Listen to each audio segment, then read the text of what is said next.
बरं ठीक आहे, आपण सुरू करूया. हा, सगळ्यांनी काय करा, असे हात समोर घ्या, असे. मी पण तुमच्या बरोबर करणार. असे हात जोडायचे आणि ना डोळ्यांवरून फिरवायचे, तोंडावरून फिरवायचे. छानपैकी टाळ्या वाजवा.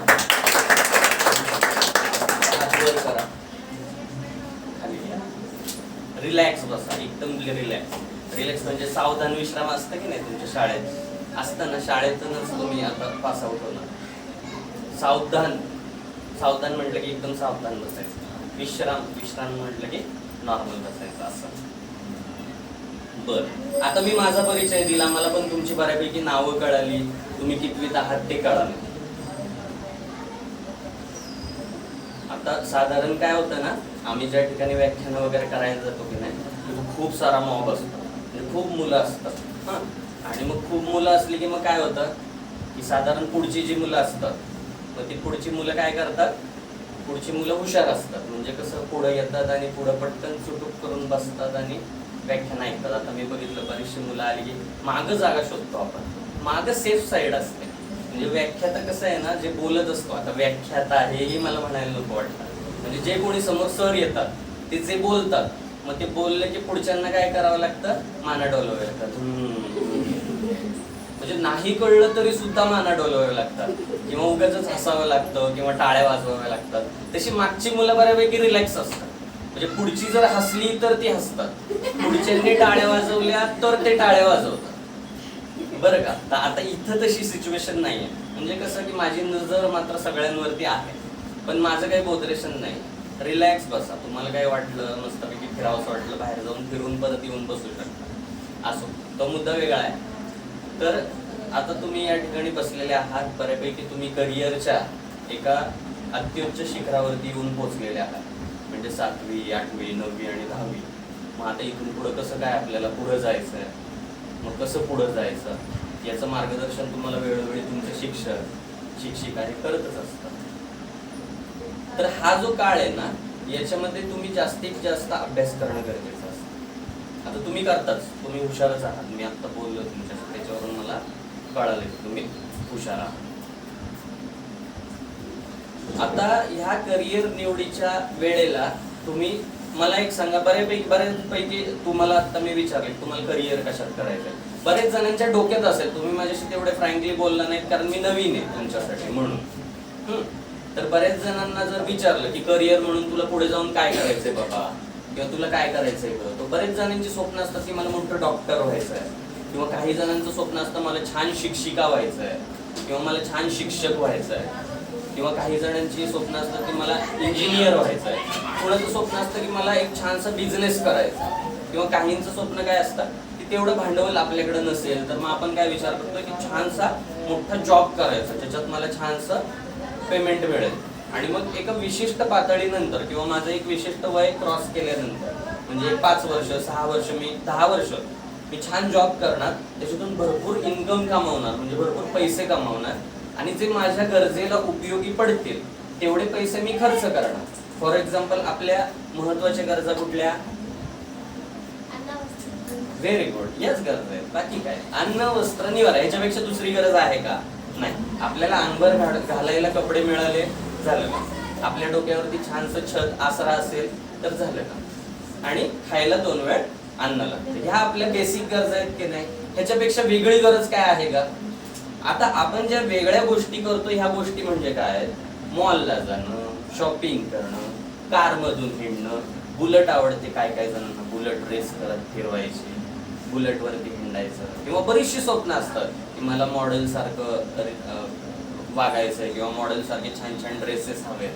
मग ते ड्रेसेस घेण्यासाठी काय लागतं? पैसे. मग हे पैसे आपल्याला कुठून मिळणार? जॉब करून, राईट? जॉबच केला नाही किंवा तुम्ही एखादा बिझनेसच केला नाही तर तुम्हाला पैसे मिळणार आहेत का? घरात बसून कुणाला पैसे मिळणार आहेत का? मग आता तुम्हाला जर जॉब हवा असेल चांगला तर तुम्हाला काय करावं लागेल? शिकावं लागेल. अजून काय करावं लागेल? या बसा बसा. शिकावं लागेल, छान अभ्यास करावा लागेल, बरोबर? राईट? अभ्यास करावा लागेल सगळ्यांना. आता मला सांगा, आता तुमची जी स्वप्न आहेत जी मी सांगितली की तुम्हाला करिअर निवडायचं आहे किंवा बिझनेस करायचा आहे, जॉब करायचा आहे, हे तुम्ही आत्ता करू शकता का? नाही करू शकता. आत्ता हे काय आहे? तुमचं ड्रीम आहे, स्वप्न आहे. ओके. आणि स्वप्न ही माणसानं पाहावी, ती गरज आहे काळाची. तुम्ही जर स्वप्नच नाही ना बघितलं तर ते पूर्ण नाही होणार. ठीक आहे. त्यामुळे स्वप्न पाहायची. आणि नेहमी एक गोष्ट लक्षात ठेवा, स्वप्न ही एक पाऊल पुढची पाहायची, म्हणजे मोठी स्वप्न पाहायची. आपण काय करतो ना, आपल्या आजूबाजूचं सराउंडिंग बघतो, आपल्या डोळ्यात काही आदर्श असतात. जसे आपले वडील हे आपले आदर्श असतात, किंवा आपला मामा आपला आदर्श असतो की नाही? मामाला आपण अरेतुरी का करतो? जवळचा असतो. आईला अरेतुरी का करतो? ती जवळची असते. राईट. जवळची म्हणजे काय? ती इतकी जवळची असते किंवा तो इतका जवळचा असतो मामा, की त्याला तुम्ही काहीही मनातलं बोलून दाखवू शकता, इतका तो जवळचा असतो. त्यामुळं मामा जवळचा असतो. मग तुम्हाला अशा पद्धतीने जी मेहनत करताय तुम्ही, तर ती काय करायची आहे की आता ह्या वेळेला तुमची गरज काय, ह्या वेळेला तुम्ही काय करू शकता? तुम्ही आज विचार केला किंवा स्वप्न बघितलं मोठं, तर उद्या तुम्ही बिझनेसमॅन होऊ शकता का? नाही होऊ शकत. मग आता तुमच्या हातात काय? आता तुम्ही काय करू शकता? अभ्यास. बरोबर. अभ्यास. दुसरं तुम्ही काहीच करू शकत नाही. आता तुम्ही फक्त अभ्यासच करू शकता.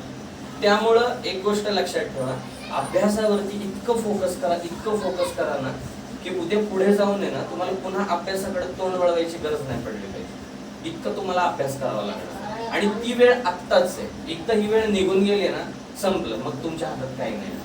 तुम्हाला सांगू का, मग आता ह्या अभ्यासाच्या बाबतीत आहे ना अजून एक गोष्ट आहे. साधारण मधल्या तुम्ही मुलं जेव्हा अभ्यास करता ना, तर तुम्ही काय करता? जास्तीत जास्त मार्क्स मला कसे मिळतील, खूप मार्क्स कसे मिळतील, त्या दृष्टीने आपण काय करतो? अवांतर पाठांतर करतो, खूप पाठांतर करतो, खूप वाचन करतो, आणि त्या पद्धतीने तुम्ही मार्क्स मिळवायचा प्रयत्न करतो. पण फक्त मार्क्सच मिळवण्यासाठी म्हणून अभ्यास करायचा असतो का? तर नाही. ती गोष्ट तुम्हाला समजली पाहिजे. जो टॉपिक तुम्ही हातात घेतलेला आहे तो टॉपिक समजून घ्या पहिल्यांदा. कारण जेव्हा तुम्ही मार्केटमध्ये उतराल, म्हणजे हे कॉलेज, तुमचं शाळा, हे सगळं संपवून जेव्हा तुम्ही बाहेरच्या जगात प्रवेश कराल ना, तेव्हा अभ्यास आणि तो जॉब ह्यामधली तफावत तुम्हाला कळेल. म्हणजे या अभ्यासाचा आणि त्या मार्केटचा किंवा त्या बाजारपेठेचा खूप जवळचा संबंध नाही. म्हणजे तुम्हाला अभ्यास का करायचा असतो? एकतर अभ्यासातून माणूस हा प्रगल्भ बनतो, त्याला ज्ञान मिळतं. पण बाजारपेठेत कसं वावरायचं हे जोपर्यंत तुम्ही त्या ठिकाणी उतरत नाही तोपर्यंत तुम्हाला ते समजणार नाही. मधल्या काळात काय झालं, एका शाळेमध्ये मी गेलो होतो, तर तिथं गुणपत्रिका, छोटीशी शाळा होती, जास्त विद्यार्थी नव्हते, थोडेफारच विद्यार्थी, साधारण 100-150 विद्यार्थी असतील. तर त्यांच्या ना गुणपत्रिका वाटपाचा कार्यक्रम होता. म्हणजे पास झाले होते ते. आता जसे तुमचे रिझल्ट लागतील तसे ते पास झाले होते आणि त्यांना मार्कशीट्स द्यायच्या होत्या. तर ती 10वीची जी पोरं होती, तर त्याच्यात काय केलं होतं, त्यांनी 3-3 रांगा केल्या. तर पहिल्या 3 रांगा ज्या होत्या ते 90% विद्यार्थीवाल्यांच्या होत्या, दुसऱ्या 3 रांगा होत्या त्या 80% विद्यार्थीवाल्यांच्या होत्या, आणि पुढच्या ज्या 3-4 रांगा होत्या किंवा ज्या काही रांगा होत्या ज्या उरलेल्या त्या 60% विद्यार्थ्यांच्या होत्या. आता 90% वाले जे विद्यार्थी होते ना, ते खूप खुश होते, कारण त्यांना किती मिळाले होते? 90%. ते खूप खुश होते. आता जे 80% वाले विद्यार्थी होते ना, ते भयंकर टेन्शन मध्ये होते. त्यांना इतकं टेन्शन होतं की मला 90 कसे पडतील आणि मला 90 का नाही मिळाले, हे 2 प्रश्न त्यांच्या मनात सतावत होते. आणि जे 60% वाले विद्यार्थी होते किंवा त्याच्या खालचे विद्यार्थी होते, ते 90% विद्यार्थ्यांपेक्षा जास्त खुश होते. का खुश होते? कारण त्यांना कसलं टेन्शनच नव्हतं. ते काय म्हणत होते की 80% वालेच एवढे टेन्शन मध्ये, तर आपण टेन्शन घेऊन काय होणार आहे का? ज्या वेळेला ते 80% वाले 90 पर्यंत पोहोचतील तेव्हा आम्ही विचार करू की आम्हाला 60वरनं 80वर कसं यायचं. ठीक आहे, हा झाला गमतीचा भाग. त्यानंतरची गंमत सांगतो. मग मी प्राध्यापकांच्या खोलीमध्ये बसलेलो होतो, म्हणजे ऑफिसमध्ये बसलेलो होतो. तो कार्यक्रम संपन्न झाला होता. तर तिथं एका विद्यार्थ्याचे आई वडील भेट द्यायला आले. तर त्यांनी नॉक केलं, बोलले की आम्ही आत येऊ का? तर ते आले, आत आले, बसले, आणि आई आणि वडील होते. तर आई म्हटली की माझ्या मुलाला एवढे कमी मार्क्स का पडले? ती रडायलाच लागली, म्हणजे तिला सहनच होईल. माझ्या मुलाला एवढे कमी मार्क्स का पडले? नाही, मग मला तुम्ही सांगा उत्तर, त्याशिवाय मी जाणारच नाही घरी.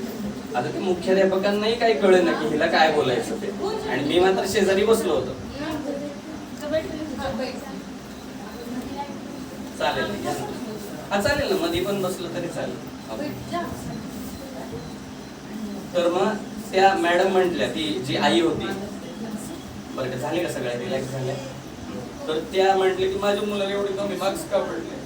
तर मी पहिल्यांदा त्यांना शांत केलं, नंतर पाण्याचा ग्लास पुढे केला, त्यांनी पाणी वगैरे पिलं.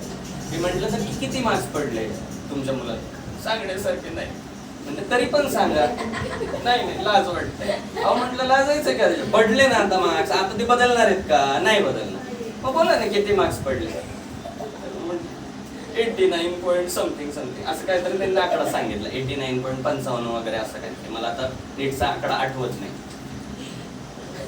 तर 89 मार्क्स पडलेत मुलाला, याचं सुद्धा त्यांना आनंद मिळालेला नाही. थोडक्यात काय की पालकांचा आनंद कशात आहे की आपल्या मुलाला जास्तीत जास्त गुण पडले पाहिजे. मी म्हटलं ठीक आहे, त्याला 89 समथिंग पडले म्हणजे 89 पडले. जर का त्याला थोडेसे अजून जास्त मार्क्स पडले असते, थोडासा जास्त अभ्यास केला असता, तर तो गुणपत्रिकेसाठी स्टेजवर येऊन त्यांनी सर्टिफिकेट घेतलं असतं तुमच्या हातात, असं ती गैरवरून म्हटली.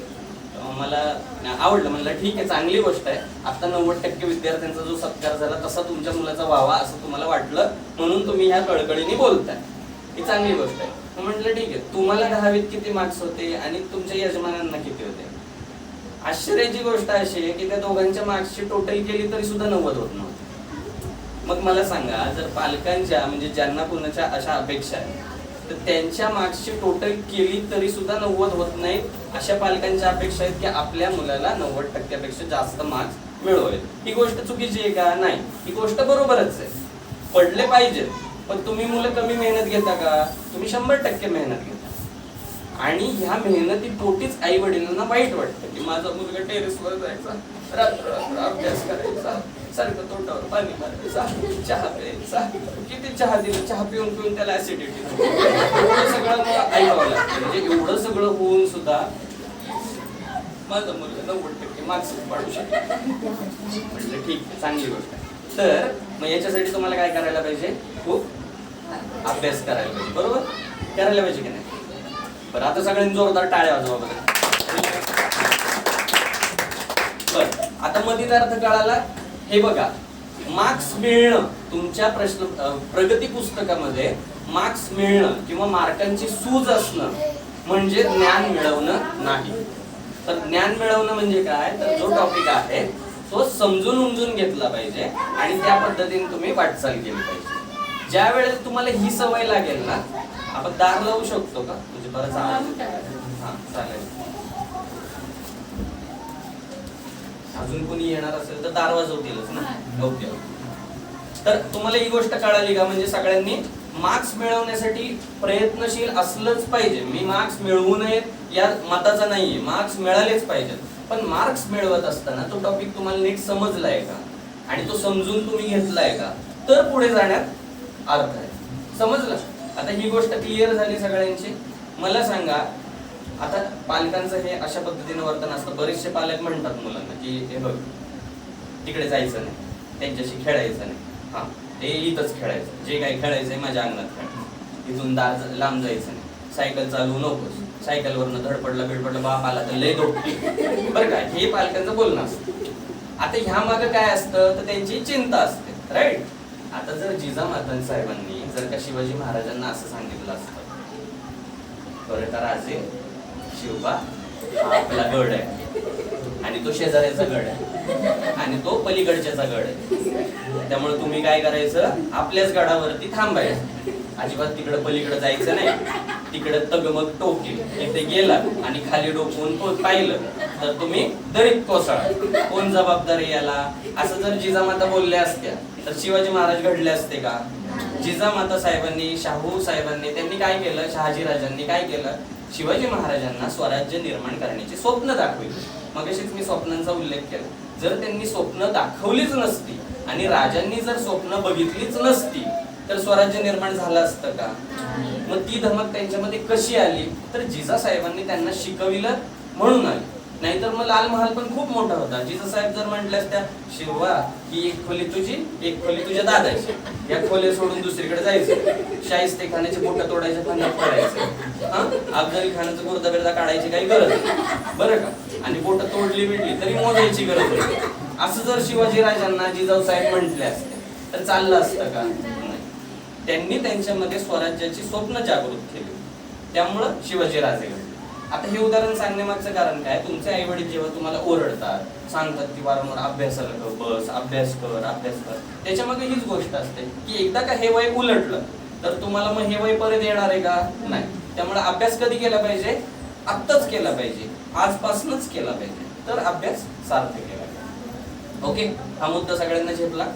आता अजून एक गोष्ट बऱ्यापैकी हे बघा, आता मला ना आपण बघतो की तुम्ही मार्क्स साठी अभ्यास करता, हे मी मगाशी थोडंसं एक्सप्लेन केलं. तर मार्क्स साठी अभ्यास न करता ते समजून केलं पाहिजे. आता तुम्ही बघता, आता आपल्या गल्ली बोळात आहे ना खूप सारे डॉक्टर क्लिनिक झालेत की नाही? खूप क्लिनिक झालेत. म्हणजे तुमचं जसं स्वप्न आहे की मला डॉक्टर व्हायचं आहे, कोणाला इंजिनियर व्हायचं आहे, कोणाला छान जॉब करायचा आहे, तर क्लिनिक खूप झालेत. मग मला सांगा, ह्या क्लिनिक मध्ये बसणारा प्रत्येक डॉक्टर, आता तुम्ही पहिल्यांदा मी अगोदर एक वेगळं उदाहरण सांगतो आणि मग ते त्या गोष्टीवरती मला सांगा, तुमच्यापैकी सगळेजण डॉक्टरकडे जाता, काही झालं, ताप आला किंवा खोकला झाला, सर्दी झाली, तुम्ही एकाच डॉक्टरकडे जाता का सगळे? वेगवेगळ्या डॉक्टरकडे जाता की नाही? का तुम्ही वेगवेगळ्या डॉक्टरकडे जाता? एकाच डॉक्टरकडे का नाही? हा, अजून बरोबर, अजून तुम्ही डॉक्टरकडे जात नाही, डॉक्टर येतात तुमच्याकडे का? काय कारण असेल? हा, एकच डॉक्टर असतो की नाही? आपण तुम्ही एकाच डॉक्टरकडे जाता की नाही? त्याच्या क्लिनिक शेजारी जरी दुसऱ्याचं क्लिनिक असेल तरी तुम्ही त्याच्यात जाता का? मग त्याच क्लिनिक मध्ये तुम्ही वारंवार का जाता?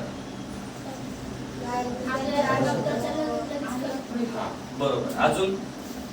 आता थांबा, इकडून उत्तर नको, इकडून. हा, अजून? हा हा, का जाता? डॉक्टरकडे जाता की नाही तुम्ही? हा, ओळखीचे असतात, बरोबर. बर, ठीक आहे. आता मी बोलतो, कसं आहे, आपल्याला आपण एकाच क्लिनिक मध्ये का जातो? कारण आपल्याला त्या डॉक्टर वरती विश्वास असतो. विश्वास कसला असतो? आता मला सांगा, हा पण डॉक्टर एमबीबीएस आहे, तो पण डॉक्टर एमबीबीएस आहे, दोघांचे दवाखाने शेजारी शेजारी आहेत, पण आपण एकच डॉक्टरकडे जास्त गर्दी का करतो? जर पाहिलं तुम्ही, नीट ऑब्झर्व केलं, काही डॉक्टरांच्या बाहेर भरपूर गर्दी असते. गर्दी का असते? कारण त्या डॉक्टर वरती पेशंटचा भरोसा असतो, बरोबर.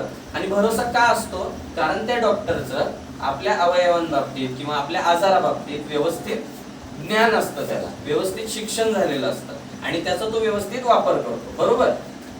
मग आता हेच मला सांगायचं होतं, जर तो डॉक्टर फक्त मार्क्सच्या मागे पळला असता, मार्क्स मिळवण्याच्या मागे पळला असता, तर मग त्याला ते स्वतःचं क्लिनिक टाकता आलं असतं का? नाही. पण तरी पण आज सर्रास आपण पाहतो, म्हणजे हे फक्त डॉक्टरांच्या बाबतीत नाही सांगत आहे, मी प्रत्येक फील्डच्या बाबतीत सांगतो. वकील जरी असले तरी वकिलांच्या हाताखाली 2 शागिर्द असतात, म्हणजे 2 लोक असतात. तसंच आहे डॉक्टरच्या हाताखाली सुद्धा 2 लोक असतात. ते काय असतात? शिकाऊ डॉक्टर असतात. बरं, बघितलंय तुम्ही की शिकाऊ डॉक्टरला ते सांगतात, जा बाबा त्याला इंजेक्शन दे. त्याची पहिलीच वेळ असते इंजेक्शन टोचायची, फक्त देतो आपल्याला, आपण पण खुशीने घेतो, आणि आपल्याला माहिती नसतं तो पहिल्यांदा देतोय का शेवटचं देतोय, ते आपल्याला माहिती नसतं, पण आपण घेतो त्याच्याकडून इंजेक्शन, बरोबर की नाही? म्हणजे डॉक्टर लोक काय करतात की जर का त्यांना बुद्धी कमी असेल किंवा ते खूप हुशार असतील तरी पण शिकण्यासाठी 2 लोक हाताखाली ठेवतात आणि मग ते लोक त्यांच्याकडून शिकतात. सांगण्याचा उद्देश असा की जर तुम्ही पूर्ण शिक्षित असाल, त्या क्षेत्राचं जर तुम्हाला पूर्ण नॉलेज असेल, तर तुम्ही स्वतःच्या बळावरती कुठलीही बाजी मारू शकता, बरोबर. आणि तुम्हाला एक सांगू का, एक आहे ना हॉस्पिटल होतं आणि त्या हॉस्पिटलमध्ये एका पेशंटचं ना ऑपरेशन होतं. तर ऑपरेशन होतं आणि मग त्या पेशंटला स्ट्रेचरवरती टाकलं आणि ते स्ट्रेचर ऑपरेशन थिएटरमध्ये नेलं. आता तिथे डॉक्टर आपल्या हत्यारांना धार लावत बसला, म्हणजे हत्यारा हातात घेऊन होता आणि तो पेशंट असं त्याला त्या बेडवरती झोपवल्यावर त्या पेशंटने इकडे तिकडे बघितला की अरे वा, छान लाईट दिसते, लाल लाल लाईट आहे. मग शेजाऱ्यांनी मास्क घातलेले आहेत, मग त्या वॉर्ड बॉय आहेत, त्यानंतर नर्सेस आहेत, नर्सेसनी तोंडावरती पांढरी पट्टी आहे, असं सगळं बघितलं आणि एकदम अचानक त्याचं असं कोपऱ्यात लक्ष गेलं.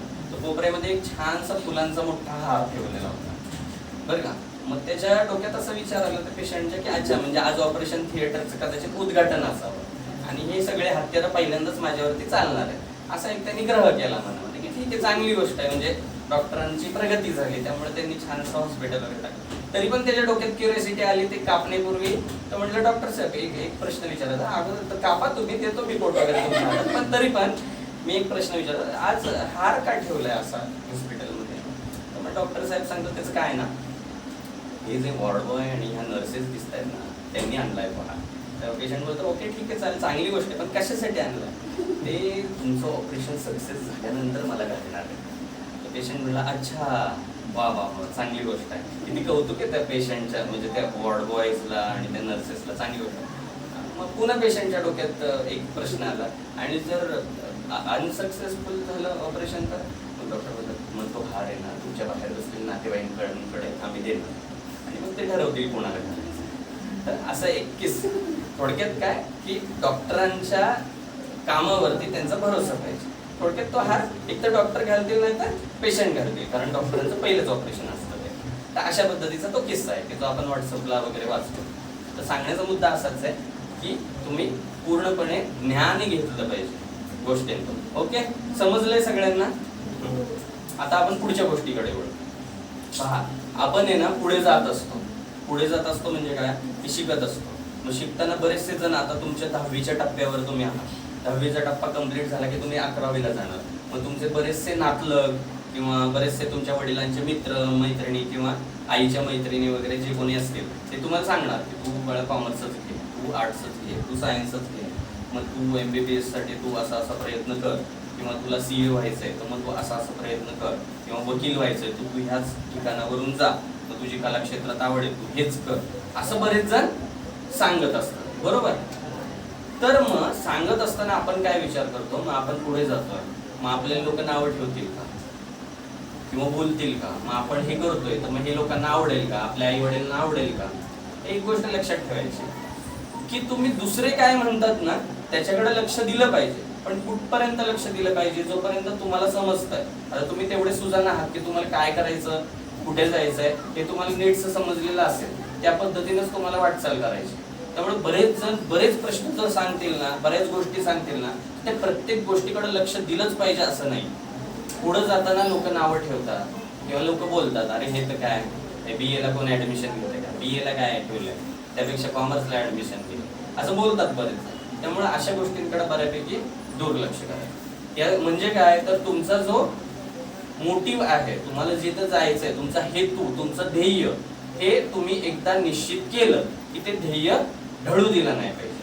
म्हणजे तुम्ही जर ठरवलं की मला CA व्हायचंय तर व्हायचंय म्हणजे व्हायचंय, मग आर या पार, मग दुसऱ्या गोष्टींचा विचार करायचा नाही. तुम्हाला सांगतो एका ठिकाणी ना मला व्याख्यानाला जायचं होतं, तर मग व्याख्यानाला जाताना काय झालं की आमचे जे कार जे चालवतात ते काका नव्हते घरी, म्हणजे ड्रायव्हर काका नव्हते.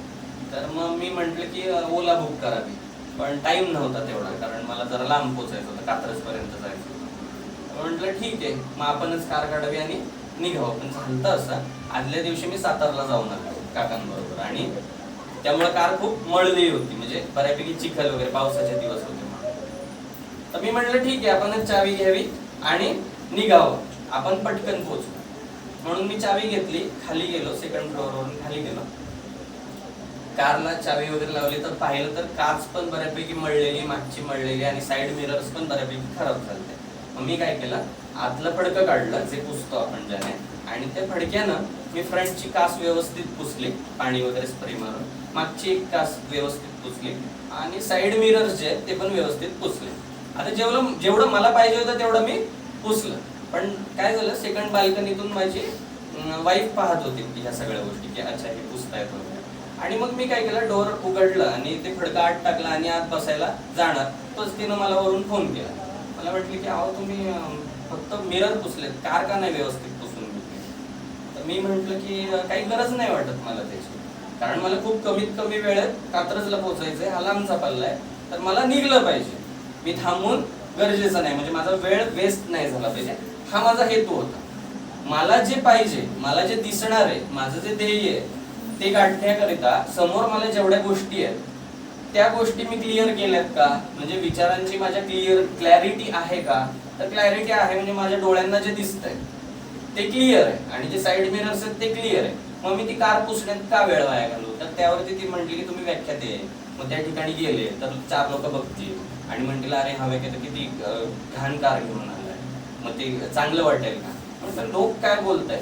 म्हणजे माझ्या मनात नंतर विचार आला, फोन वगैरे झाला त्यानंतर आमचं जेव्हा बोलणं झालं, लोक काय बोलतील याकडे तुम्ही लक्ष नका देऊ. मी तिथे वेळेत पोहोचलो, वेळेत पोहोचल्यावर कार पार्क केली, कोणाला काय बोलायचं ते बोलले, मला जे बोलायचं होतं ते मी बोलून त्या ठिकाणावरून निरोप घेतला. सांगायची गोष्ट अशी आहे, लोक काय बोलतील या गोष्टीकडे तुम्ही लक्ष देऊ नका. तुमचं जर हेतू, तुमचं टार्गेट तुम्हाला जर पार करायचं असेल, टार्गेट पर्यंत जर तुम्हाला पोहोचायचं असेल तर तुमची क्लॅरिटी हवी, तुमच्या विचारांची क्लॅरिटी हवी. समजलं? आता तुम्हाला अजून एक गोष्ट सांगतो. एका ठिकाणी बेडकिनींची सभा भरली. बेडकिनी कळलं, फ्रॉक्स. त्या बेडकिनींची सभा भरली आणि त्यांनी काय सांगितलं, एक उंच असा खांब होता आणि त्या खांबावरती चढायचं अशी त्यांची स्पर्धा होती. ते बोलले की उंच त्या खांबावरती जायचं. मग काय झालं, सगळ्या बेडकिनींनी टुणूक टुणूक उड्या मारायला सुरुवात केली. मग त्या खांबावरती जाता जाता काय झालं, एक बेडकीन मध्यापर्यंत पोहोचली आणि तिने बोलायला सुरुवात केली, बाई किती वर आहे, एवढ्या वर जायचं होय, मला तू चक्कर यायला लागली. आता हे जेव्हा ती बोलली तेव्हा ती स्वतः चक्कर येऊन खाली पडली आणि तिचं ऐकून अजून 4 जणी खाली पडल्या. ओके, बाकीच्या टुणूक टुणूक उड्या मारत वर जायला लागल्या. पुन्हा अजून थोडं वर गेल्यावर अजून एक बेडकीने वर पाहिलं, पाय ग अजून किती वर चढ, माझे पाय. आणि ती असं बोलतच काय झालं, ती पण खाली पडली. तिचं जे ऐकून अजून 4 जणी खाली पडल्या. पुन्हा सगळ्या जणी वर टुणूक टुणूक उड्या मारायला लागल्या. पुन्हा अजून एका स्टेप वरती गेल्यावरती एक बेडकीने वर बघितलं आणि म्हटले, हॅलो का ग, अजून किती चढायचंय, मला तर खूप भूक लागली. असं म्हटल्याबरोबर ती पण खाली पडली आणि वरच्या पण 4 जणी अजून खाली पडल्या. अशा एक एक करत सगळ्या बेडकीने खाली पडल्या आणि फक्त एक बेडकीन आहे ना, ती एकदम शेवटपर्यंत गेली आणि ती टोकावरती पोहोचली. ती तिथे आयटीत थांबली, मस्तपैकी तिने स्वतःचा सेल्फी वगैरे काढला आणि ती व्यवस्थित खाली उतरून आली. आता खाली उतरून आल्यावर इतर बेडकिनींनी तिला विचारलं, काय ग तू वरपर्यंत कशी काय पोहोचली? ती म्हटली म्हटली तू वरपर्यंत कशी काय पोहोचली? झालं असं, ती बेडकीन फार बहिरी होती. बरोबर, ती बहिरी होती, तिला ऐकूच आलं नाही की कोण काय बोलतंय, की मला चक्कर येते का, माझं पोट दुखतंय का, माझे पाय दुखतायत. तिला ऐकूच आलं नाही म्हणून ती शेवटपर्यंत पोहोचली. या गोष्टीतून तुम्ही बोध काय घेतला?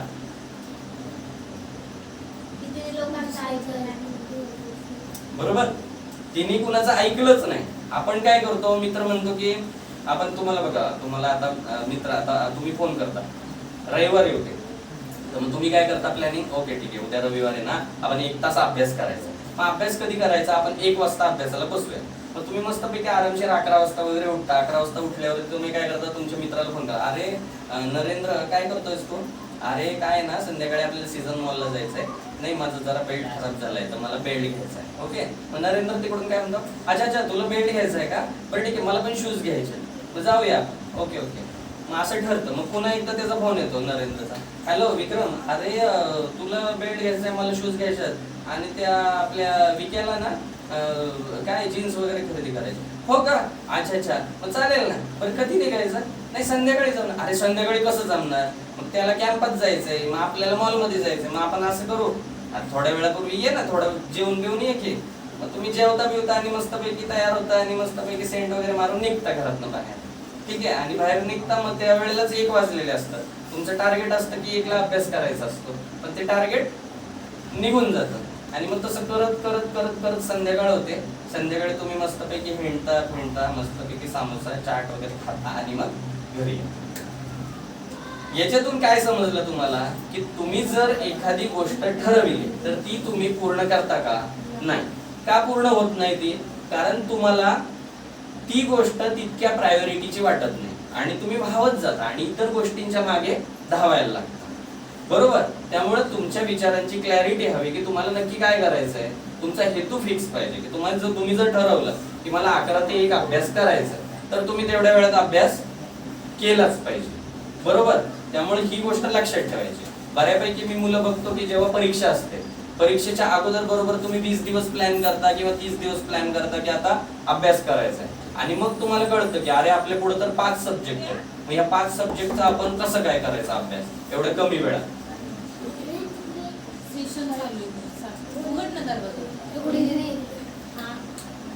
ऐका ना, कुठे सांग ना त्यांना सेशन चालू आहे. तर मग काय होतं, तुम्ही वाहवत जाता त्या सगळ्या गोष्टींमध्ये आणि तुमचा जो कार्यक्रम आहे जे तुम्ही ठरवले ते पूर्ण होत नाही. ओके, तर त्यामुळे तुम्ही काय केलं पाहिजे, तर ज्या वेळेला तुमची परीक्षा जवळ येते, परीक्षा जवळच जाऊ द्या. तर झाले का सगळे रिलॅक्स झाले का? बसा ना पुढं, हे सुट्ट कसं असतं ठीक आहे, बसले व्यवस्थित, घ्या ना इकडे सरकून घ्या ना कोणाला द्यायचं. ओके, तर मग आलंय का सगळ्यांच्या लक्षात? म्हणजे परीक्षा जवळ आल्यावरतीच अभ्यास नाही केला पाहिजे. अभ्यास कधीपासून केला पाहिजे? आधीपासून केला पाहिजे, तर तुम्ही ते टार्गेट गाठू शकाल. बरोबर. मूळ म्हणजे ना, आजकालच्या विद्यार्थ्यांना प्रश्न खूप कमी पडतात. तुम्हाला प्रश्न खूप कमी पडतात. तुम्ही ना शिक्षकांचं डोकंच खात नाही. एखादा टॉपिक शिकवला ना की त्याच्या मागे तुम्हाला 4-5 प्रश्न पडले पाहिजे. तुम्ही काय करता, घड्याळ बघता, किती वाजले, बर 4 वाजले, मग 5 ला लेक्चर संपणार आहे. मग ह्या गोष्टीचा तुम्ही विचार करता आणि त्याच्यात अडकून पडता आणि प्रश्न निर्माण करत नाही स्वतःच्या मेंदूमध्ये. त्यामुळे काय होतं की तुम्हाला तो टॉपिक पूर्णपणे नीटचा समजत नाही. मला एक सांगा, जर का न्यूटनला प्रश्नच पडला नसता तर कशाचा शोध लागला नसता? गुरुत्वाकर्षणाचा, ग्रॅव्हिटीचा शोध लागलाच नसता. बरोबर. तो साधा धनगर होता, तो मेंढर राखत त्या ठिकाणी आला, त्या ऍपलच्या झाडाखाली बसला आणि बसल्यावरती ते ऍपल येऊन त्याच्या टाळक्यात पडलं. पडल्या त्याची ट्यूब पेटली की हे ऍपल वरून खालीच का आलं आणि माझ्या डोक्यातच का पडलं? हे एखाद्या मेंढराच्या डोक्यात का नाही पडलं? हा त्याच्या डोक्यात प्रश्न पडला. बरोबर, प्रश्न पडला आणि म्हणून त्यांनी त्याचं काय शोधलं? उत्तर शोधलं.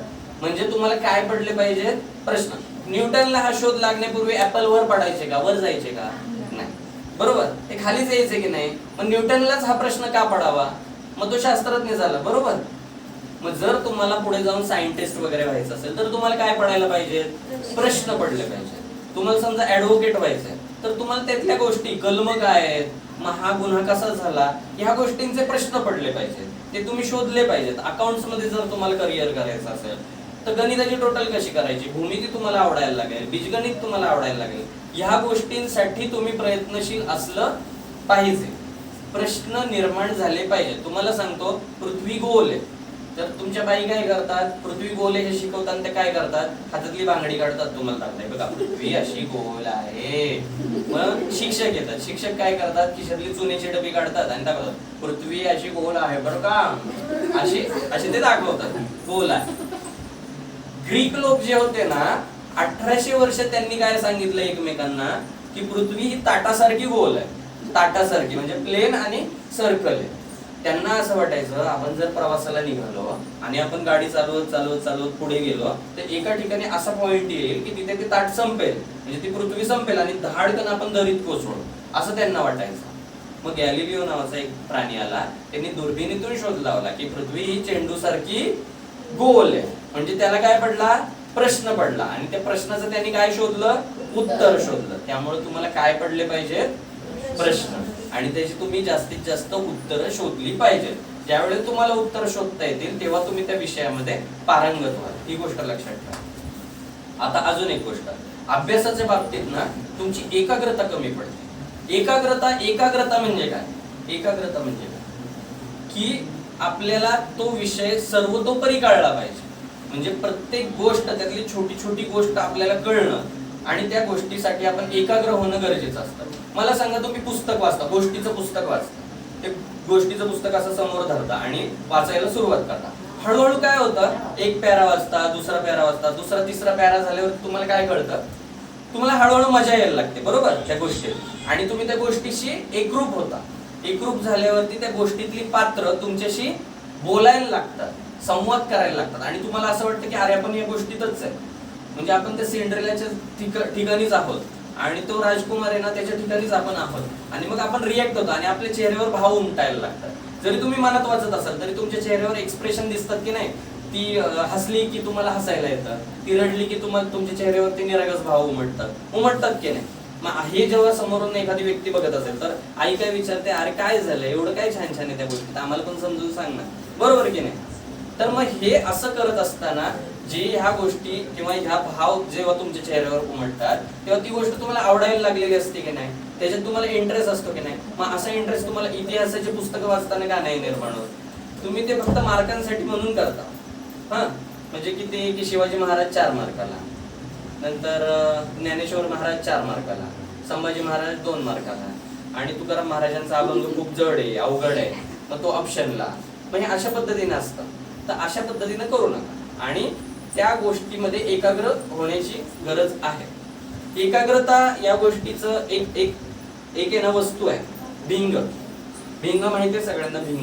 भिंग जर का तुम्ही अशी समोर धरली एखाद्या कागदाच्या तुकड्यावरती, आणि भिंग काय करतं, सर्व सूर्यप्रकाश जो असतो तो एकत्र करतं आणि खालचा कागद काय होतो, पेट घेतो. बरोबर की नाही? मग ते भिंगामध्ये एकाग्रतेची जी कन्सेप्ट आहे ती भिंगामध्ये जास्त असते. तसं एकाग्र तुम्ही झालं पाहिजे. ठीक आहे. आता दुसरी गोष्ट, एक महत्वाचा मुद्दा की स्पर्धा.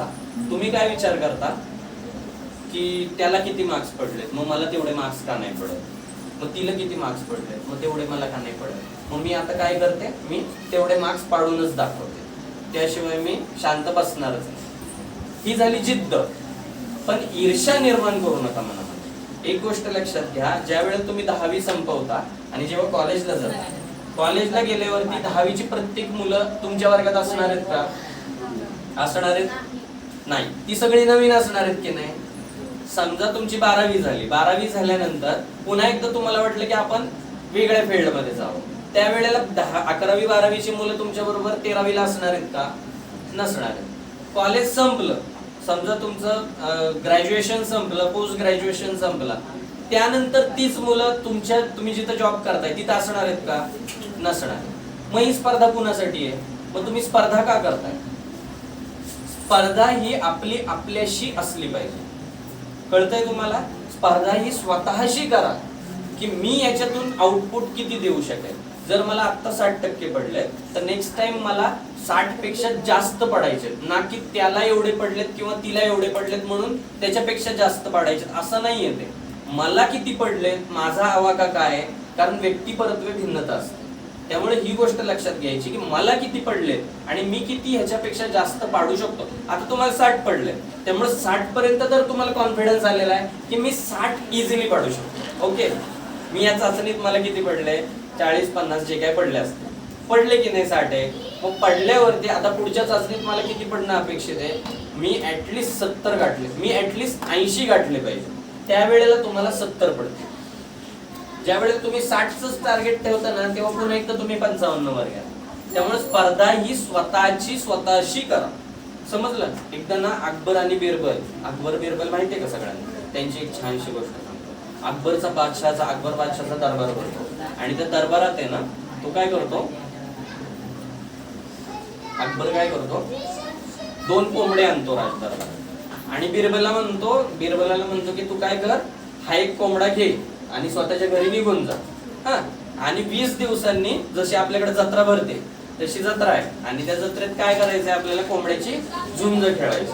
तर तू काय कर, या कोंबड्याला घरी ने, याला खायला प्यायला घाल, पण एक अट आहे, याची झुंज होणार आहे. झुंज कोणाशी होणार आहे? राजेशाही कोंबड्याशी त्याची झुंज होणार आहे. तर ती झुंज होणार आहे, पण तुला या कोंबड्याला दुसऱ्या कोंबड्याबरोबर दार लावू शकतो का आपण? तुला या कोंबड्याला दुसऱ्या कोंबड्याबरोबर लढवता येणार नाही, म्हणजे त्याच्याशी झुंज नाही लावताना. आता मला सांगा, जर का बिरबलाने तो कोंबडा घरी नेला आणि त्याला झुंज लावायची, तर त्याला काय करावं लागेल, त्या कोंबड्याचा प्रतिस्पर्धी निर्माण करावं लागेल, कुस्ती खेळायची. त्या एकटा माणूस कुस्ती खेळू शकेल का? नाही. त्याच्यासाठी समोर कोणतरी पाहिजे ना कुस्ती खेळायला. तर बिरबलाच्या मनात सुद्धा हाच प्रश्न निर्माण होतो की आता काय करावं. मग त्यावेळेला अकबर काय विचार करतो की आता बिरबल ह्याच्यातून काय डोकं लावेल, शक्कल लढवेल. 15 दिवस उलटतात, तर 20 दिवसाचा कालावधी संपतो आणि मग जत्रेचा दिवस येऊन थांबतो आणि थांबल्यावरती मग बिरबल काय करतो, त्याचा कोंबडा घेऊन येतो.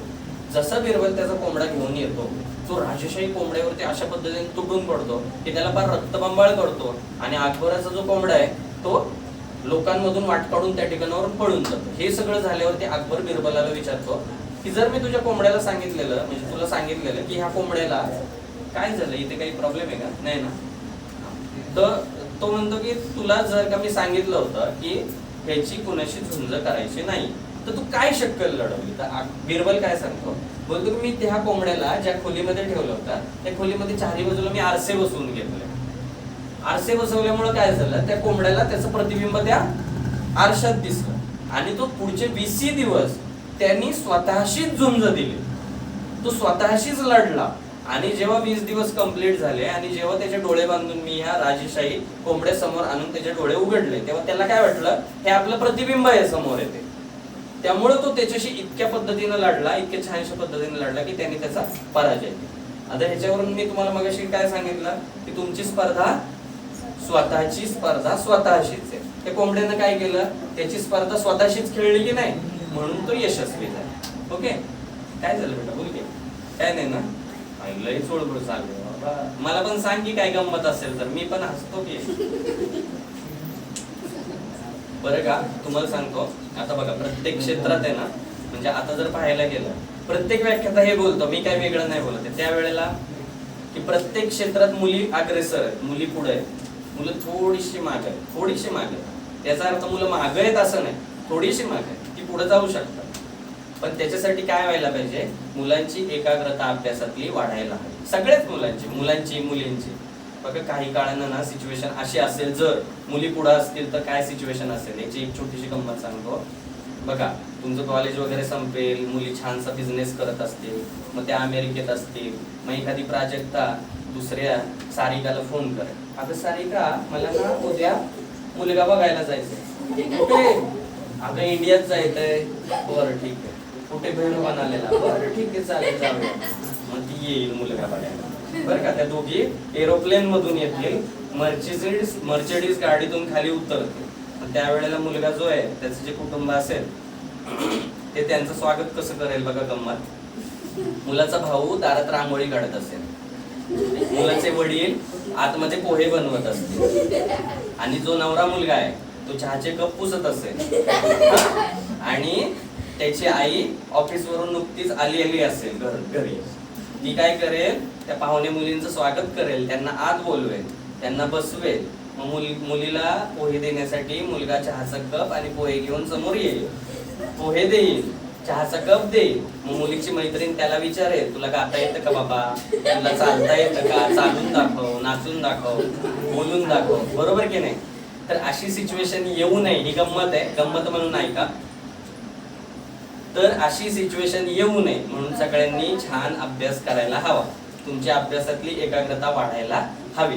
ओके, समजलंय सगळ्यांना? आता बऱ्याच गोष्टी, एक छानशी गोष्ट सांगतो आणि मग मी अभ्यासाच्या मुद्द्याकडे वळतो. की बऱ्याच जणांचा विश्वास असतो की मला देव सगळं देईल. मी एकदा बोललो ना, म्हणजे देवभोळे असतात बरेचसे लोक, की मला कुणीतरी येईल आणि मदत करेल, या अपेक्षेत बरेच जण असतात. की रिझल्ट जवळ आला की आपण काय करतो, देवाला जातो, नारळ पडतो.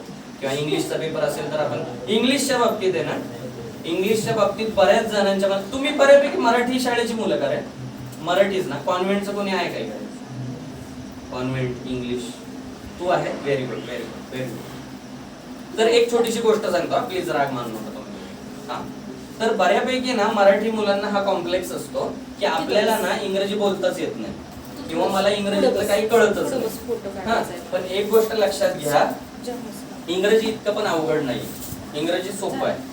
आपण मला सांगा, तुम्ही तुमच्या हातात मोबाईल, आता एवढं छान आहे की आपण समोर शूटिंगला मोबाईल ठेवला, त्याला आपण काय म्हणतोय, मोबाईल. बरोबर, मोबाईल हा मराठी वर्ड आहे का इंग्लिश वर्ड आहे? English word. ओके, त्यानंतर आपण असे बरेचसे वर्ड्स यूज करतो. गुड मॉर्निंग म्हणता तुम्ही, गुड मॉर्निंग. गुड आफ्टरनून म्हणता, गुड नाईट म्हणता. हे कसले वर्ड्स आहेत, इंग्लिश आहेत की मराठी आहेत? इंग्लिश आहेत. ओके, मम्मी म्हणता, डॅडी म्हणता, हे पण इंग्लिश वर्ड्स आहेत. बऱ्यापैकी सिमिलर आहे. तुम्हाला माहिती आहे दरवाजाला डोअर म्हणायचं, विंडो म्हणायचं. तुमच्या घरात एखादी अडाणी आजी असेल आणि तुमचा मोबाईल असेल तर मोबाईल आजीच्या समोर न्या, आजी अशी बघेल आणि आजीला म्हणावं की या मोबाईल मध्ये तुला काय दिसतंय? आजी अशी डोळे करत सांगेल, मिस कॉल बोललाय. आता मला सांगा, ती आजी शिकलेली आहे का? मग तिला कसं कळलं मिस कॉल पडलाय? कसं कळलं? कारण तिच्या कानावर आले ना हे वर्ड्स. ओके, मग याचा अर्थ तिला इंग्लिश येत नाही असं आपण का गृहीत धरतो? आणि तुम्ही तर त्या मानाने खूप शिकलेले आहात. इंग्लिश वर्ड्स कायमस्वरूपी तुमच्या कानावर पडतात की नाही? ज्या वेळेला तुम्ही इंटरव्ह्यू फेस कराल तेव्हा आत्ताच थोडीशी अलीकडे मी गोष्ट सांगतो तुम्हाला की इंटरव्ह्यू फेस करताना मनात कोणत्याही पद्धतीचा न्यूनगंड आणू नका की आपल्याला इंग्लिश येत नाही आणि आपण हा इंटरव्ह्यू कशा पद्धतीने फेस करायचा. बिंदास फेस करा. हे बघा, तुम्ही कुठल्याही क्षेत्रात गेलात ना की तिथं काही वर्ड्स असतात, ईमेल लिहावे लागतात, पण ईमेलचा फॉर्मॅट हा ठरलेला असतो, त्यातले वर्ड्स चेंज होत नाही. समजा तुम्ही कुठल्या तरी कार रेंटल कंपनीत लागलात तर तिथं गेलात किंवा ऍडव्होकेट फील्ड मध्ये असाल तर कलम चेंज होतात का? नाही. त्यामुळे इंग्लिश तेच असतं की नाही? इंग्लिश तेच असतं, फक्त ते तुम्हाला वारंवार वेगवेगळ्या पद्धतीने यूज करावं लागतं. त्यामुळे इंग्लिशला घाबरू नका, इंग्लिशचा बाऊ करू नका. त्याची एक छानशी गोष्ट सांगू का? एकदा गुरुजी ना वर्गात शिकवत असतात आणि वर्गात शिकवताना काय होतं की एका विद्यार्थ्याला ते उठवतात आणि फळ्यावरती लिहितात इलेक्ट्रिसिटीचं स्पेलिंग लिहितात आणि त्याला म्हणतात मन इलेक्ट्रिसिटी. काय लिहिलं हा शब्द? पहिल्यांदा विचारतात की हे काय लिहिलंय, त्याला वाचता येत नाही, तो नाही म्हणतो, कारण एवढा मोठा वर्ड बघितल्यावर त्याला चक्कर यायला लागते. तर मग गुरुजी म्हणतात इलेक्ट्रिसिटी लिहिलंय बाळा, मन इलेक्ट्रिसिटी. तो म्हणतो इलेक्ट्रिसिटी. गुरुजी परत म्हणतात अरे इलेक्ट्रिसिटी नाही इलेक्ट्रिसिटी. तो परत म्हणतो इलेक्ट्रिसिटी. पुन्हा 10 वेळा विचारतात इलेक्ट्रिसिटी. तो 10 वेळा इलेक्ट्रिसिटीच म्हणतो. शेवटी गुरुजी म्हणतात की काहीतरी ह्याच्या दिमागमध्ये फॉल्ट दिसतोय, ते नाच सोडून देतात. नंतर त्याचे वडील येतात शाळेतनं त्याला घ्यायला. त्यावेळेला गुरुजी त्याला स्पेशली भेटतात त्यांना आणि त्यांना म्हणतात की अहो तुमचा मुलगा इलेक्ट्रिसिटीला इलेक्ट्रिसिटी म्हणतो. तर त्याचे वडील त्यांना म्हणतात जाऊ दे ना गुरुजी, त्याला नाही कळते तर तुम्ही कशाला डोकं फोडता, जाऊ दे, त्याची तेवढी कपॅसिटीच नाहीये. तर मग गुरुजी म्हणतात ठीक आहे, म्हणजे हा फॉल्ट त्याच्या वडिलांकडनं आलेला आहे. विषय सोडून देतात. दुसऱ्या दिवशी गुरुजी मॉर्निंग वॉकला जातात. मॉर्निंग वॉकला गेल्यावरती त्यांच्या आजोबा त्यांना भेटतात. तर मग आजोबांना म्हणतात अहो काय तुमची मुलं पराक्रमी आहेत, तुमच्या नातवाला सांगितलं इलेक्ट्रिसिटी म्हणतो तो इलेक्ट्रिसिटी म्हणतो, तुमच्या मुलाला सांगितलं तो इलेक्ट्रिसिटी म्हणतोय तर ते म्हणतात की त्याची कपॅसिटीच तितकी. तर आजोबा म्हणतात जाऊ दे ना गुरुजी, कशाला तुम्ही डोकं फोडता, हे सगळं झालंय याची पब्लिसिटी कुठं करू नका, म्हणजे अशा पद्धतीची गंमत. तर सांगायचा मुद्दा असा की इंग्रजी सगळ्यांना येतं, त्यामुळे इंग्रजीत फक्त काय घालायचंय he she it shall will no sooner वगैरे वगैरे वगैरे, हेच फक्त घालायचं की नाही तुम्हाला. त्यामुळे इंग्रजीचा बाऊ करू नका. थोडंसं वाचन केलं, थोडीशी क्रियापदं समजून घेतली, वर्ड्स तर तुम्हाला येतात, थोडीशी क्रियापदं वगैरे समजून घेतली तर तुम्हाला ते व्यवस्थित परफेक्टली समजणार. ओके, आली ही गोष्ट लक्षात सगळ्यांना? ठीक आहे. आता आपण कुठल्या कुठल्या विषयांवर बोललो? आता सगळ्यांनी मला सांगा कुठल्या कुठल्या विषयांवरती बोललो? Okay, marks. हा बरोबर, मार्क्स मिळवले नाही पाहिजेत, आपण विषय समजून उमजून केला पाहिजे. अजून गोष्टी सांगितल्या वेगवेगळ्या. लोकांचं ऐकायला नाही पाहिजे, लोकांच्या टीका न ऐकता आपण जगाला फेस केलं पाहिजे. पुढे इंग्लिशच्या बाबतीत बोललो, इंग्लिशचा न्यूनगंड मनात बाळगू नये. ओके, अजून काय बोललो? शिक्षण. ओके, शिक्षणाच्या बाबतीत बोललो. अजून एकाग्रता. व्हेरी गुड, एकाग्रता असली पाहिजे. अजून कोंबड्यांची गोष्ट कशासाठी होती? स्पर्धा. स्पर्धा ही आपल्याशीच असली पाहिजे. कळले या सगळ्या गोष्टी? मला सांगायचा मुद्दा आहे तो तुमच्यापर्यंत पोहोचलाय का? आता एक थोडस फक्त 1-2 मिनिटं अभ्यास कसा करायचा या गोष्टीवरती मी थोडस बोलणार आहे आणि मी थांबणार. अभ्यास कसा करायचा? तर अभ्यासाला बसताना काय काही छोट्या छोट्या गोष्टींचं ध्यानात घ्यायचं, काय काही छोट्या छोट्या गोष्टी लक्षात घ्यायच्या. अभ्यासाला बसताना छानपैकी स्वच्छ चादर अंथरायची, त्या चादरीवरती बसून अभ्यास करायचा. याचा अर्थ चादरी पुढे रांगोळी नाही, रांगोळी सडा नाही टाकत जातो. छान चादर अंथरायची त्याच्यावरती. म्हणजे बरीचशी मुलं मला म्हणतात की सर अभ्यास होत नाही किंवा लक्षात राहत नाही, तर त्यासाठी मी या गोष्टी टिप्स तुम्हाला सांगतोय, अगदी छोट्या छोट्या. छान चादर अंथरायची, त्याच्यावरती बसायचं आणि अभ्यास करायचा. रोज सकाळी आणि संध्याकाळी 10-10 मिनिटं डोळे झाकून बसायचं. डोळे झाकून बसायचं म्हणजे काय? तुमची एकाग्रता वाढेल. याला अजून एक पर्याय आहे योगामध्ये. योगामध्ये तिळाचं तेल टाकून दिव्यामध्ये एक वात लावली जाते आणि ती वात अंधाऱ्या खोलीत ठेवून त्या वातीवरती दिवा पेटवायचा आणि त्या ज्योतीवरती एक 10 मिनिटं 5 मिनिटं स्थिर डोळे ठेवून पाहायचं, पलक न झपतो होता. ओके, म्हणजे आपली पापणी न मिटता त्या दिव्याच्या ज्योतीकडे कंटिन्युअसली तुम्ही पाहिलं.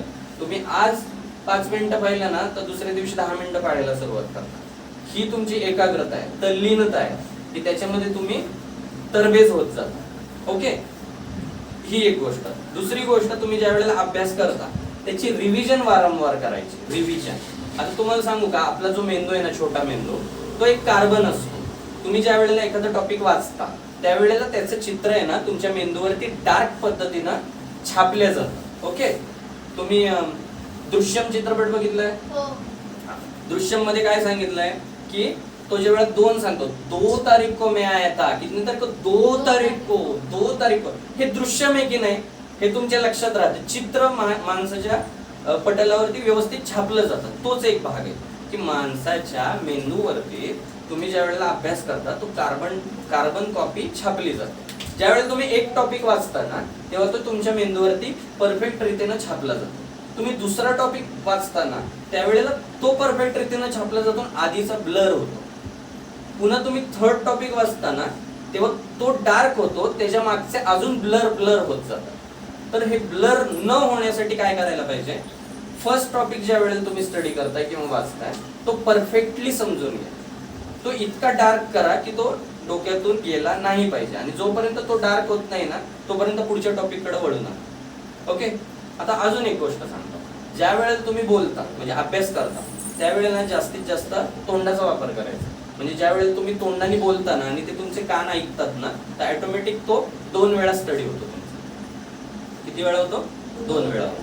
त्यामुळं जास्तीत जास्त बोलून अभ्यास करायचा. किंवा तुम्ही जे अभ्यास केलाय तो दुसऱ्याला बोलून दाखवायचा. मित्राला बोलून दाखवा, मैत्रिणीला बोलून दाखवा, आईला, वडिलांना, भावाला बोलून दाखवा. आणि जर हे कोणी मिळलंच नाही की कशाला बोर करतोय जाणार असं जर म्हटलं कोणी तर मग काय करायचं, आरसा आहे ना, आरसा, त्या आरशासमोर आपण उभं राहायचं आणि स्वतःला बोर करायचं. ओके, त्यावेळेला काय होतं, तो परफेक्ट होतो. अजून एक गोष्ट, तुम्ही जो टॉपिक वाचताय भौगोलिक परिस्थितीशी त्याचा संबंध लावायचा. त्यावेळेला ती गोष्ट अगदी परफेक्ट ध्यानात बसते. भौगोलिक परिस्थितीशी संबंध लावायचा म्हणजे काय, समजा एखादा टॉपिक आहे, डायनोसॉर वरती आपण स्टडी करतो. तर डायनोसॉर किती उंच आहे, समजा तो 25 फूट उंच आहे. तर मग तुम्ही काय इमॅजिन करायचं, 25 फूट म्हणजे किती, ती 2 मजले. म्हणजे समजा मी दुसऱ्या मजल्यावरती बसलोय अभ्यास करायला, सेकंड फ्लोअरवरती, तर 2 मजले एवढा डायनोसॉर उंच आहे आणि त्याची रुंदी किती आहे, समजा 8 फूट त्याची रुंदी आहे. तर म्हणजे ह्या खिडकीपासून त्या खिडकीपर्यंत हे काय केलं मी, भौगोलिक परिस्थितीशी त्या गोष्टीचं साधर्म्य जोडायला सुरुवात केली. त्यामुळे ती गोष्ट माझ्या डोक्यात परफेक्ट बसली. ओके, समजलं? अशा पद्धतीने तुम्ही जर अभ्यास केला तर तो परफेक्टली ध्यानात बसतो. सगळ्यांना सगळे मुद्दे समजलेत का? जोरदार टाळ्या वाजवायच्या. सगळे बसलात, शांतपणानं ऐकून घेतलं, थोडी चळवळ झाली. ठीक आहे, तुम्हाला बोर झालं का? बोर झालं तुम्हाला? हे म्हणतील इकडून बोर झालं नाही ना झालं? बरं ठीक आहे, चांगली गोष्ट आहे. तर मग आता आपण पुढच्या, तुम्ही मला इथं बोलायची संधी दिली त्याबद्दल तुम्हा सर्वांचा मी आभारी. माझं नाव विशाल इंगळे, मी हडपसरला राहतोय, तुम्हाला मगाशी. ओके, तर तुम्हाला तुमच्या फ्युचरसाठी बेस्ट ऑफ लक, यशस्वी व्हा आणि मला पेढे खायला नक्की बोलव. चला मॅडम. कुणाला काय प्रश्न विचारायचे का? विचारायचे असतात. सरांना काय बटन बंद करून टाक. नाही प्रत्येक